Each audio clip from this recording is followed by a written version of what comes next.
park too. Back to our right-hand Cruise side, around the on the right harbor. of Lambert's Point General Cargo Piers. These piers are used to ship general and bulk Cruise, cargo and small amounts of containerized cargo. General cargo involves cargo not stored in container boxes. One of the major exports from this facility to our right is new train locomotives.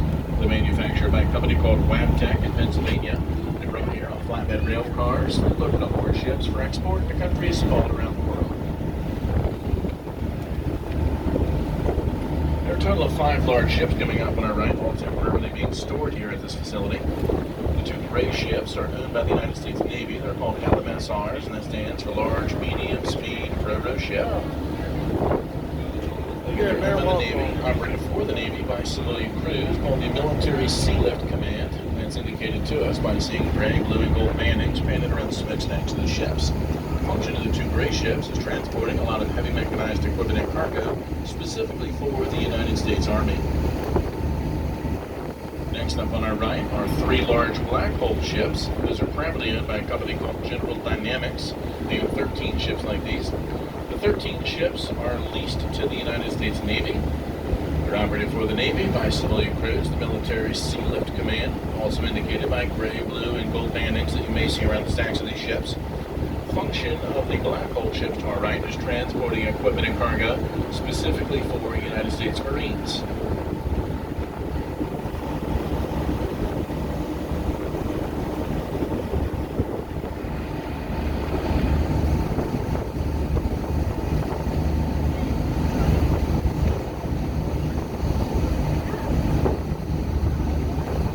See how these boats are all set up to unload themselves. They don't need a dockside derrick.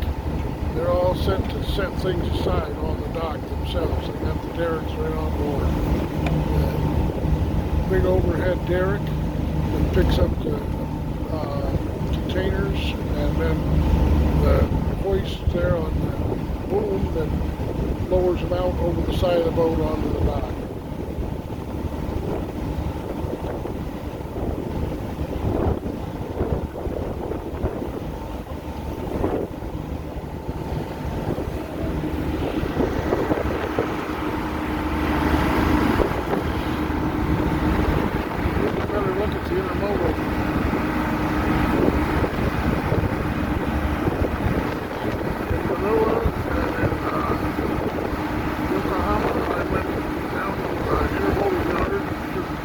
Talk to people until I found myself a ride where I wanted to go.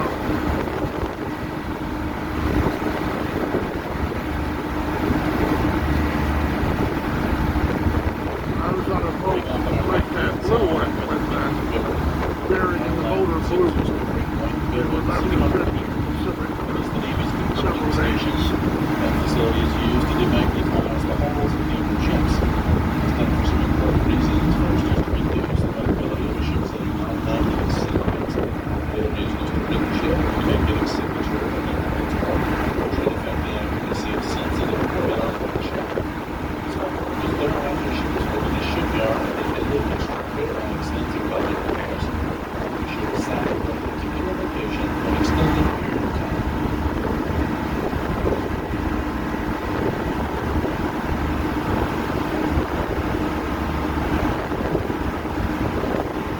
Pull into a big facility like this. You never know how long you're going to be there. There are several like this around the world, several across the Pacific.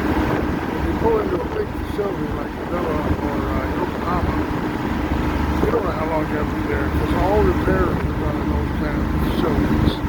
And some of these repairs take a long time. A lot of work is done. Especially if they have a blown over. I disembarked in that boat. I don't know how long it's taken. I remember some time.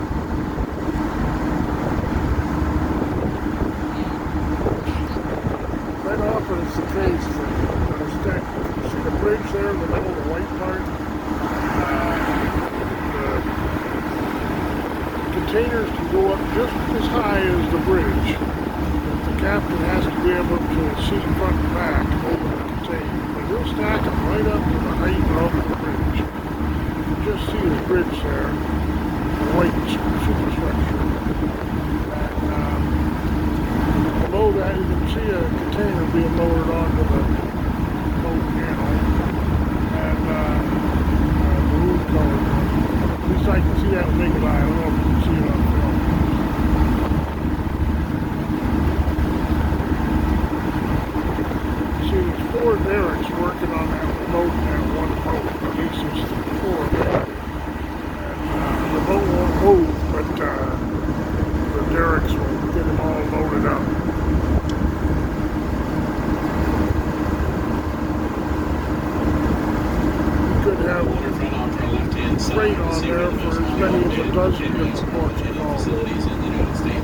stack recording.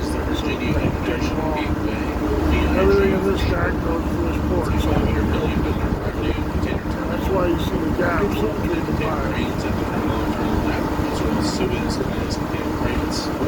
Detail and some other Suez class cranes. And also the terminal in messages of eminence. The living quarters are below the captain superstructure there, the forecasting. That's where the mess hall is. The sleeping quarters.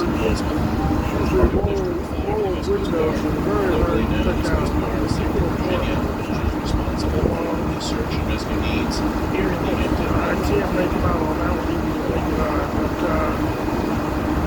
but I know a small 8-inch portal just enough to tell where Year 6, cable line back in 1963. there is a little This man's age port is that I still spent a lot of time on my boat.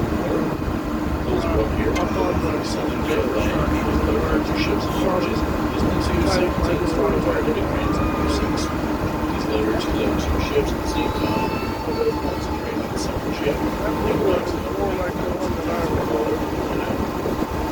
Those mines, the states of Virginia, West Virginia, Kentucky, Pennsylvania, and Tennessee supply that third-party river suppliers on a basis. Coal exported from European countries. Project coal is a hybrid coal used primarily in the metallurgical industry, such as the manufacturing of steel. See two ships over to our right. These ships are fully loaded with coal. Usually all the red paint you see in the bottom portion of their hulls will sit below the surface of the water. Off in the distance to our right is a non-municipal golf course in Norfolk. That is the Lambert's Point Golf Course and Driving Range. It's constructed on 53 acres that used to be on landfill. Landfill closed about 46 years ago. See the light boat on the back of that right there. And the ship ready to go.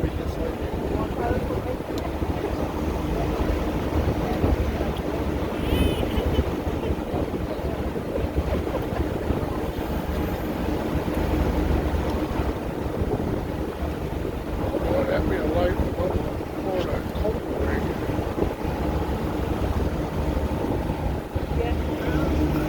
Oh, we're coming to another intermodal yard on this side over here. See what's there.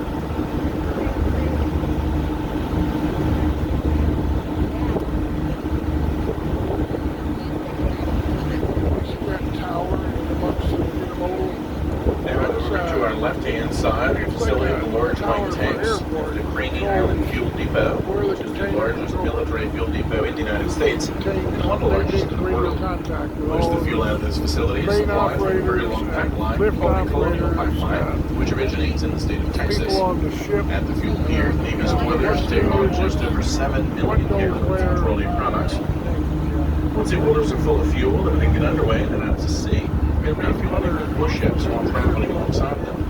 That third method known as underway replenishment. The Navy calls it unreps for short. We won't see any orders here at this facility right now, but we should see two of them later on out at the naval base.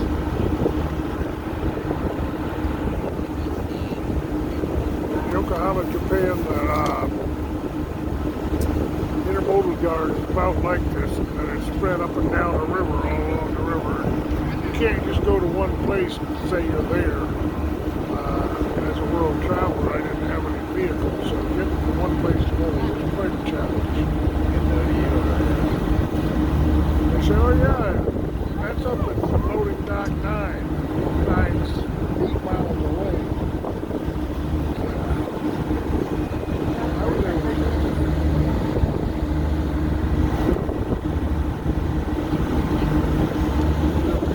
somebody's either pulling in or pulling out. That pink one. O-N-E.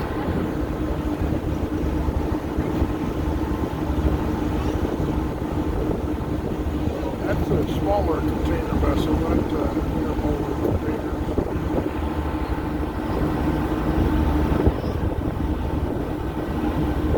In order to go through the Suez, they can only be of certain size, and that pretty much governs the size of the intermodal ships.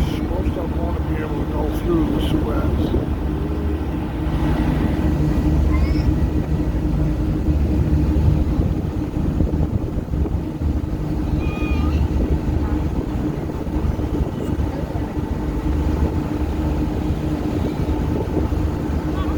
You know, you think you're at the port of call, and it can take 3 hours to go from where that ONE boat is till you're actually tied onto the pier. The tugboats do a lot of the work, pushing. There's a tugboat pushing on him right now.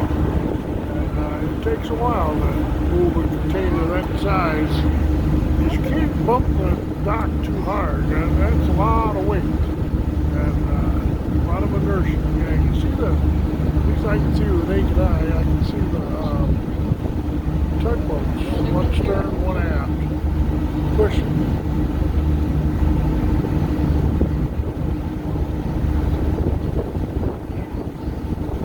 Yeah, they're pushing him into port there.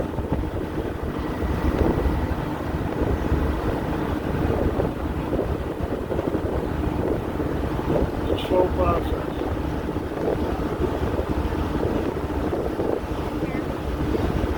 Coming up on our left-hand side, a long stretch of barren land, is the Craney Island Dump. Craney Island Dump is a 2,500-acre man-made area that's used to deposit dredged spoils. Dredges are used to widen and deepen channels in our harbors and rivers. Depending on the type of the dredge, it will either scoop up or pump up mud and sand off the bottom. Mud and sand that is removed from the bottom is called a spoil. The location over to our left is where these spoils are deposited. Dredging is done to maintain a safe depth of water for vessels that will be operating in a channel or a particular area that's been dredged. The channel we're operating in right now has been dredged to a depth of 50 to 55 feet.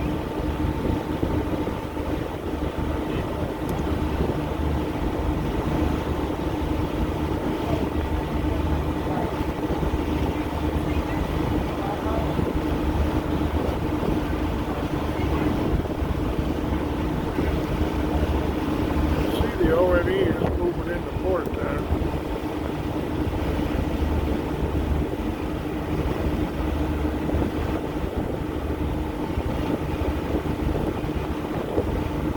Most of these boats are registered in Norway, Norwegian. That's for tax purposes.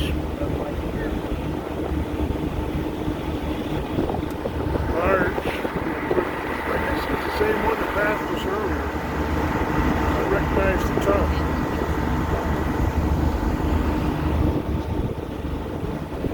You can see one of the forklifts moving around, empty.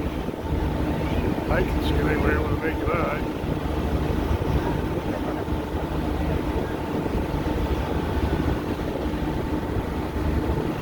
The wind's picking up. I have to hold on to my hat. I don't know. Not much out here to stop the wind.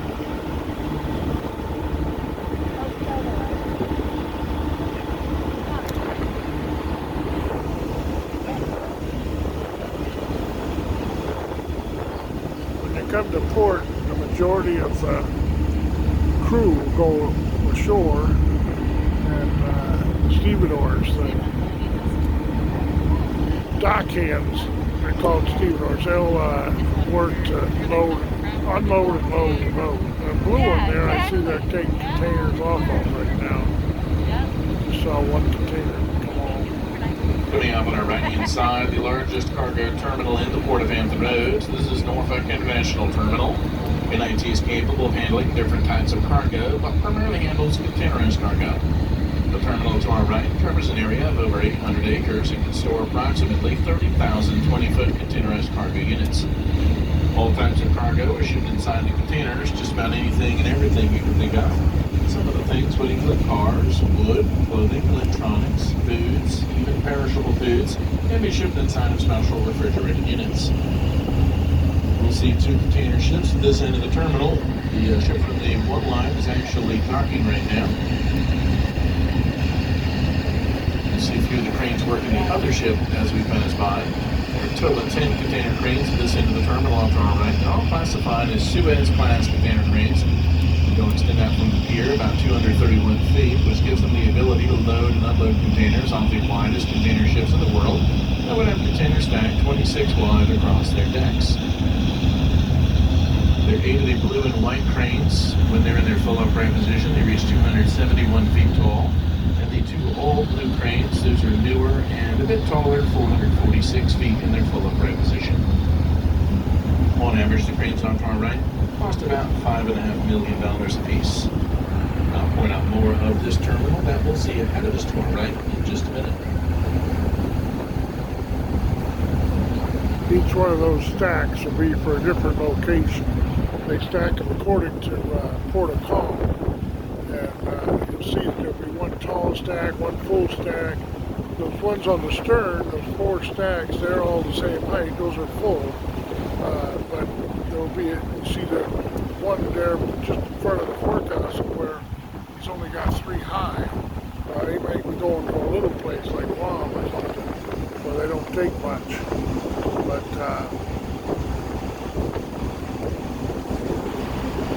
they're all stacked by port of call.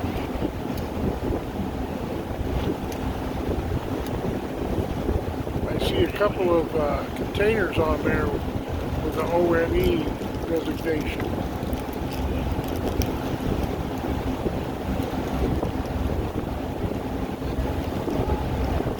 Back in the 60s, we didn't have intermodal traffic. That's all come about since 1966 was the beginning of intermodal conception. And now look at us. You see a train go by, you won't see any freight cars that are open, no open freight. You see all container intermodal. It's taken over. It's annihilated the hobo who can't travel by train anymore.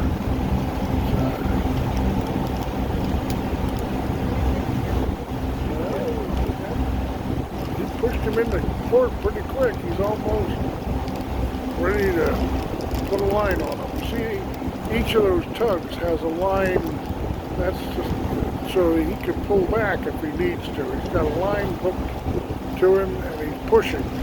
And you can't push on a rope, but you can pull. And so if he has to pull on the stern, he'll back off and pull. Service, general and breakable cargo piers for NIT. Well, I can't see it, but that front one will have a line on it too. Generation equipment.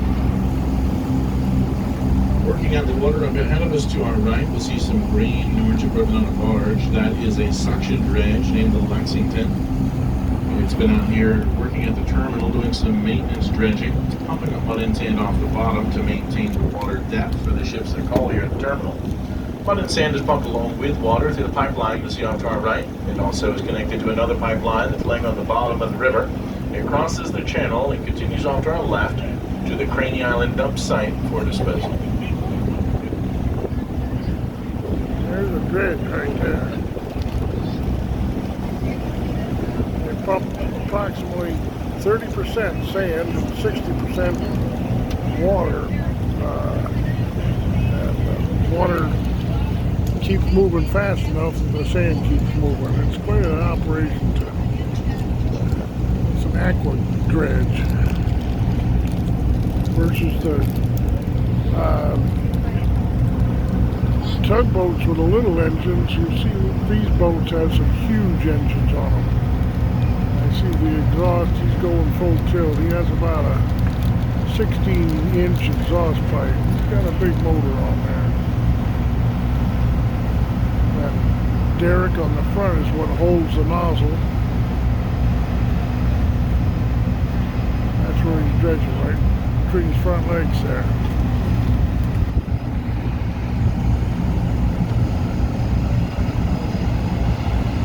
A good day, he might move 6 inches.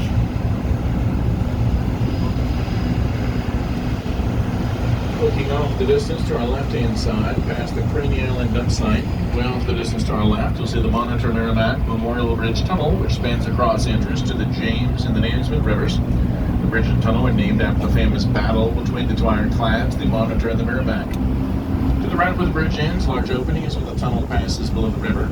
Also, to the right where the bridge ends, we'll see a red lighthouse called Middle Ground Light. It marks the approximate location where the battle between the Monitor and Merrimack actually took place. Also off the distance to our left, the industrial point of land as part of the city of Newport News. which is home to the Newport News Shipbuilding and Development Corporation. That's where all the Navy's super aircraft carriers are constructed. Currently under construction there right now are two of the new Gerald R. Ford class super carriers. They've also built some Los Angeles class fast attack submarines and the new Virginia class subs.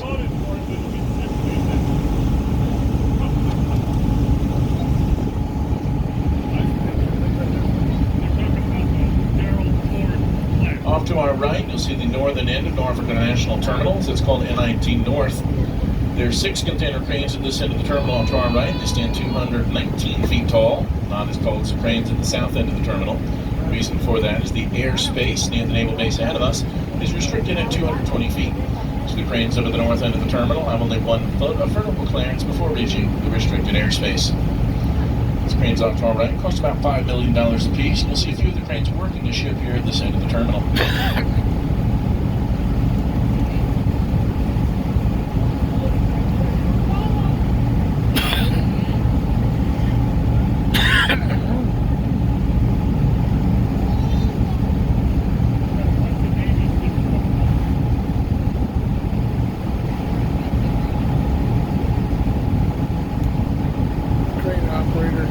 On each one of those containers without any physical hands touching the connection points.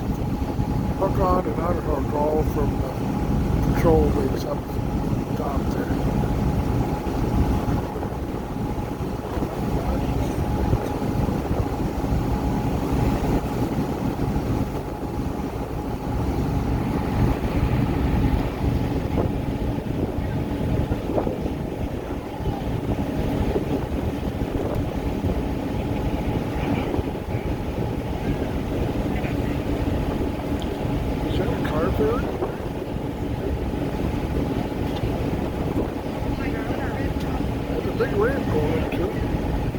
Now let's to our right, Pier 3 of Norfolk International Terminals. Pier 3 marks the northernmost end of NIT. Docked to the south side of the pier, large Black Hole ship is another privately owned ship owned by General Dynamics, leased to the United States Navy, operated for the Navy by the Military Sealift Command, and ultimately used to transport equipment for U.S. Marines. The ship's been stored here for about 3 weeks now.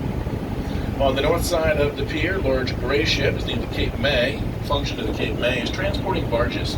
The barges are pushed in the rear of the ship by tugboats and lifted up out of the water on an elevator to move forward into the ship for storage. It's a government-owned ship, operated for our government by MARAD, and that's indicated to us by seeing the red, white, and blue bandings painted around the 2 smokestacks on the ship.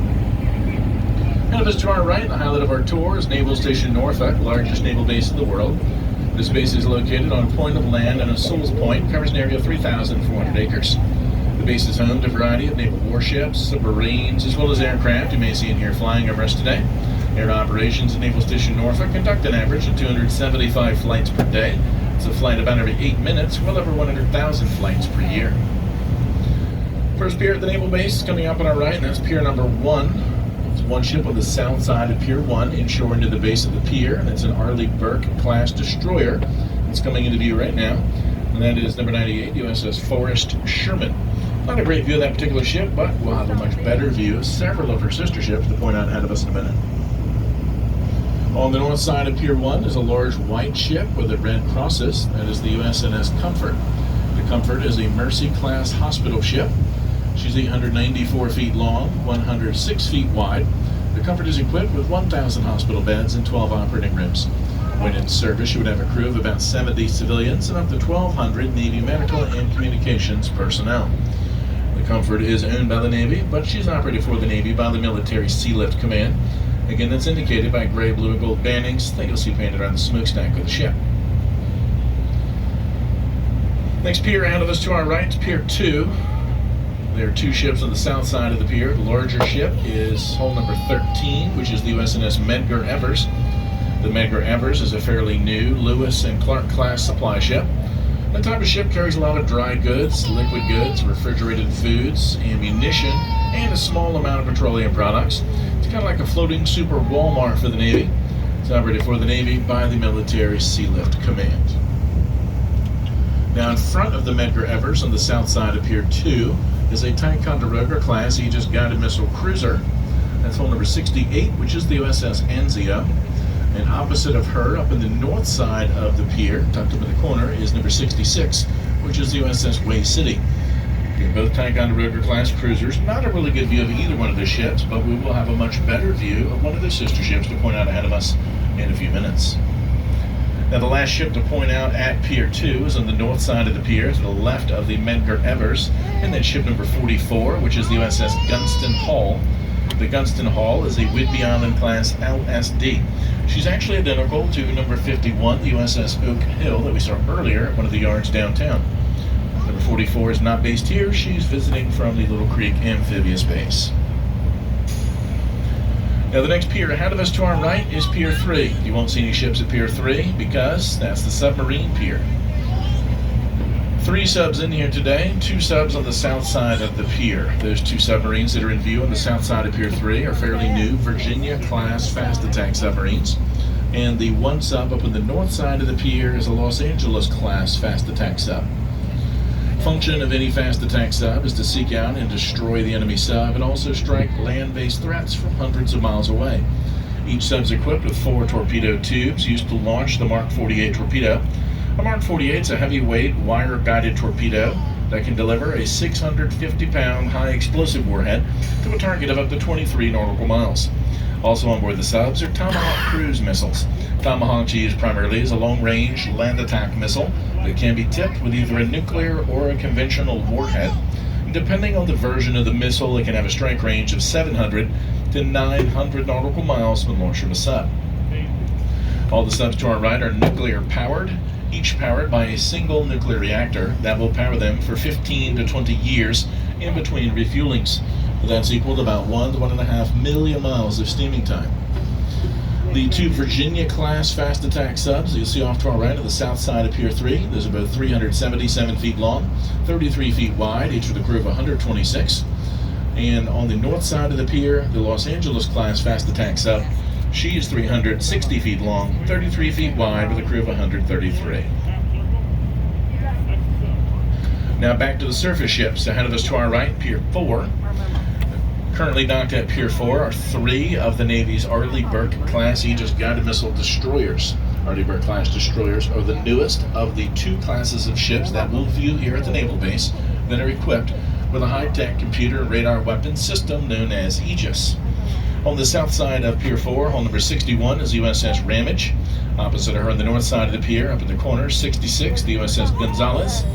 And out of the end of Pier 4 on the north side is number 87, the USS Mason. Now, the 2 ships inshore to the base of the pier, those are original style Arleigh Burkes, original style of the class. They're referred to as Flight 1 Arleigh Burke class destroyers. The newer version is a Flight 2 Arleigh Burke, number 87 is one of the Flight 2s. As we're moving along, if you look on the superstructures of these ships, you'll notice their angled sides. Mounted on the angled sides are a large great plate shaped almost like stop signs.